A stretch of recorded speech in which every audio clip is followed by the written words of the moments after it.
ഇന്ത്യയിൽ നരബലികളുടെ എണ്ണം വർദ്ധിച്ചു വരികയാണ്.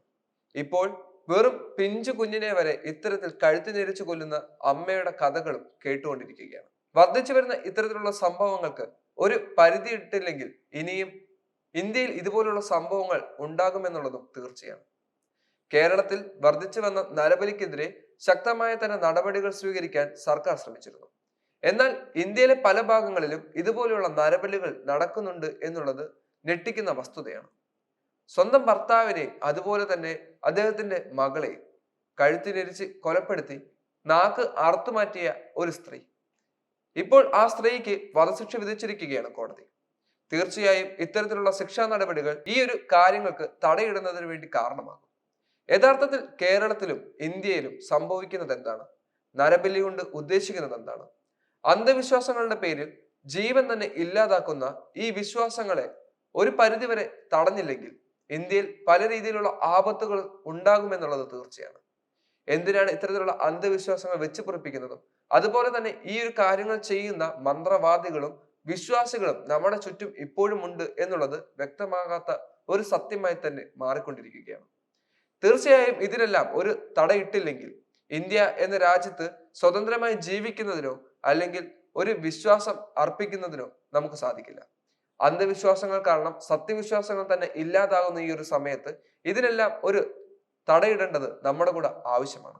സർപ്പദോഷത്തിൽ നിന്നും മുക്തി നേടുന്നതിന് വേണ്ടി 7 മാസം മാത്രം പ്രായമുള്ള പെൺകുഞ്ഞിനെ നരബലി നൽകിയ കേസിൽ അമ്മയ്ക്ക് വധശിക്ഷ വിധിച്ചിരിക്കുകയാണ് ഇപ്പോൾ കോടതി. തെലങ്കാനയിലെ സൂര്യപേട്ട് അഡീഷണൽ ജില്ലാ സെക്ഷൻ കോടതിയാണ് ഭാരതി എന്ന യുവതിയെ വധശിക്ഷയ്ക്ക് വിധിച്ചിരിക്കുന്നത്. കേസ് അപൂർവങ്ങളിൽ അപൂർവമാണെന്നും കോടതി നിരീക്ഷിക്കുന്നു. ഭർത്താവിനെ കൊലപ്പെടുത്താൻ ശ്രമിച്ച കേസിൽ യുവതി നിലവിൽ ജയിലിലാണ്. 2021 ഏപ്രിൽ 15-നായിരുന്നു കേസിനാസ്പദമായ സംഭവം നടക്കുന്നത്. ജീവിതത്തിലെ കഷ്ടപ്പാടുകൾക്ക് കാരണം സർപ്പദോഷമാണെന്ന് യുവതി വിശ്വസിച്ചിരുന്നു. വീട്ടിലെ കിടപ്പുമുറിയിൽ പ്രത്യേക പൂജ നടത്തുന്നതിനിടെ ഭാരതി മകളുടെ കഴുത്തറുത്ത് കൊലപ്പെടുത്തുകയും കുട്ടിയുടെ നാവ് മുറിച്ചു മാറ്റുകയും ചെയ്തുവെന്ന് ഭാരതിയുടെ ഭർത്താവ് കൃഷ്ണ നൽകിയ പരാതിയിൽ പറയുന്നു. കൊലപാതകം നടക്കുന്ന സമയത്ത് കൃഷ്ണയുടെ രോഗിയായ അച്ഛനും വീട്ടിലുണ്ടായിരുന്നു. കുട്ടിയുടെ കരച്ചിൽ കേട്ട് സംശയം തോന്നി നോക്കിയപ്പോഴാണ് രക്തം പുരണ്ട വസ്ത്രങ്ങളുമായി നിൽക്കുന്ന ഭാരതിയെ കണ്ടത്.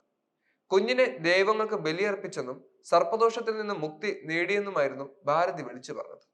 തുടർന്ന് അയൽക്കാരും ബന്ധുക്കളും എത്തി കുട്ടിയെ ആശുപത്രിയിൽ എത്തിച്ചെങ്കിലും മരണം സംഭവിച്ചു കഴിഞ്ഞു. 2023 ഉറങ്ങിക്കിടന്നിരുന്ന ഭർത്താവ് കൃഷ്ണയെ ഭാരതി കല്ലുകൊണ്ട് തലക്കടിച്ച് കൊലപ്പെടുത്താൻ ശ്രമിച്ചിരുന്നു. ഈ കേസിൽ ഭാരതിയെ കോടതി 1 വർഷത്തെ തടവിന് ശിക്ഷിച്ചു. ഈ ശിക്ഷ അനുഭവിക്കവെയാണ് കുട്ടിയെ നരബലി കൊടുത്ത് കേസിൽ കോടതി വധശിക്ഷ വിധിച്ചിരിക്കുന്നത്. ഭാരതിയുടെ 2ാം വിവാഹമായിരുന്നു അത്. വിവാഹത്തിന് കുറച്ച് വർഷങ്ങൾക്ക് മുമ്പ് ഇവർക്ക് സർപ്പദോഷമുണ്ടെന്ന് ഒരു ജ്യോതിഷി ഭാരതിയോട് പറഞ്ഞിരുന്നു. സർപ്പദോഷ ആചാരങ്ങളിൽ യുവതി അമിതമായ ആകൃഷ്ടയായിരുന്നുവെന്നും സ്ഥിരമായി ഇതിന്റെ വീഡിയോകൾ ഫോണിൽ കാണാറുണ്ടെന്നും ഭർത്താവ് കൃഷ്ണ പോലീസിന് നൽകിയ മൊഴിയിൽ പറയുന്നുണ്ട്.